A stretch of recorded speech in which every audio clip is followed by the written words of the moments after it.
Welcome back student. Lesson প্ল্যানারের একটা ছোট ভিডিওতে তোমাদেরকে আবার স্বাগত।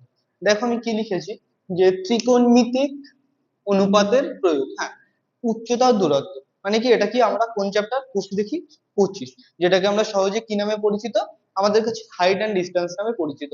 এইখানে আমরা মেনলি কি করব, এইখানে আমরা কোষে দেখি 23 আর কোষে দেখি 24, মানে কি অধ্যায় 23-24 সে যে ত্রিকোণমিতির যে সূত্রগুলো শিখেছি, আজ বাকি যেগুলো শিখেছি সেইগুলো এই চ্যাপ্টারে আমরা প্রয়োগ করবো, মানে কি অ্যাপ্লাই করবো। কিভাবে অ্যাপ্লাই করবো, দেখবে একটা বড় অঙ্ক লেখা থাকবে, সেই অঙ্ক থেকে কি করতে হবে আমাদের, সমকোণী ত্রিভুজ অঙ্কন করতে হবে। কারণ আমরা কোষে দেখি 23 আর 24-এ কি করেছি, প্রত্যেকটা সবকিছুই কি সমকোণী ত্রিভুজের উপরেই বেস করেছিল, এখানেও ঠিক তাই। কিন্তু ওইখানে ত্রিভুজের বিভিন্ন কোণ দেওয়া থাকতো, কিন্তু এখানে আমাদের কি করতে হবে, যে ত্রিভুজটা, ওই অঙ্কটা পড়ে আমাদের ত্রিভুজটা অঙ্কন করতে হবে। ত্রিভুজটা কেমন হতে পারে, সে এরকম, এই যে সমকোণী ত্রিভুজটা এরকম। এবার সেখানে একটা সমকোণী ত্রিভুজ থাকবে তার কোনো মানে নেই, দুটো থাকতে পারে, তার বেশিও থাকতে পারে। সেই ত্রিভুজগুলো অঙ্কন করতে হবে।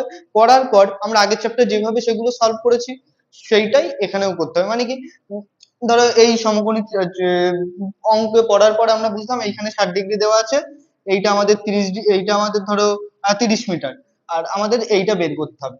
তাহলে এইটা তো আমরা বের করা শিখে গেছি, আগের দুটো চ্যাপ্টার থেকেই শিখে এসেছি। তাহলে আমাদের এর আগে অব্দি যে কাজ, সেই কাজটুকু নতুন, আর সেই কাজটুকু এই চ্যাপ্টার শিখতে হবে, আর বাকি জিনিসপত্র আমরা আগের চ্যাপ্টারে শিখে এসেছি।